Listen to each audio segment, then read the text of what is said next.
अस्सलाम वालेकुम। हम घर से बाहर कदम निकालते हैं, टूटी हुई सड़क, सीवरेज का पानी, जी पानी नहीं आ रहा, गैस नहीं आ रही, बिजली नहीं आ रही, रोड बंद है, फलां चीज़ फलां मसाइल। निकलते ही ऑफिस तक, काम तक, ही किसी भी जगह जा रहे हैं, ऐसे बेशुमार मसाइल का सामना करते हुए देखना पड़ता है। बारिश हो गई तो सड़क ज़ेर आब आ गई, लाइट नहीं है, बेशुमार मसाइल का सामना है, गैस की लोड शेडिंग है।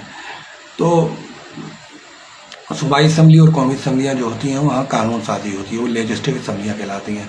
उनका काम तो असल में यह है कि वहाँ पे आवाम के हुकूक के लिए, उनके बेनिफिट्स के लिए कानून साजी करें कि उनके मसाइल ग्रास रूट लेवल पर हल हो सकें। वो अलग वहाँ पर कानून साजी के अलावा, आवाम के लिए कानून साजी के अलावा सब कुछ होता है।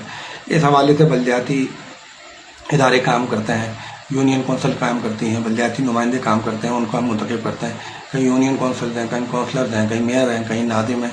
ये पूरा एक टीम वर्क और सिस्टम होता है, हर शहर में काम कर रहा होता है। मगर अल्लाह माशाअल्लाह मजमूई तौर पे इनकी हालत बहुत दिगरगूं होती है। हर वक्त फ़ंड का रोना लगा रहता है कि जी हमें तो हुकूमत ने फ़ंड ही नहीं दिया, हमारा तो ये मसला हल ही नहीं हुआ। हर जगह तरक्याती अखराजात कम और गैर तरक्याती अखराजात ज़्यादा होते हैं। हालांकि इनकम रिसोर्स के वो ज़राए हैं कि आप सोच नहीं सकते।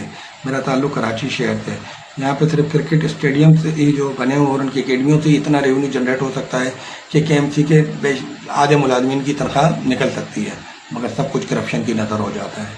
तो जब तक आप महकमाना करप्शन ख़त्म नहीं करेंगे, कारकर्दगी में बेहतरी नहीं लाएंगे, आवाम के मसाइल कभी हल नहीं होंगे और बल्दियाती नुमाइंदे आवाम के सामने जवाबदेह नहीं होंगे, मसाइल यूं के तू रहेंगे। मसाइल हल करना है तो मिल बैठ कर बात करें, मसाइल का हल निकालें, आवाम को ज़िंदगी आसान करने हैं। अल्लाह हाफ़िज़।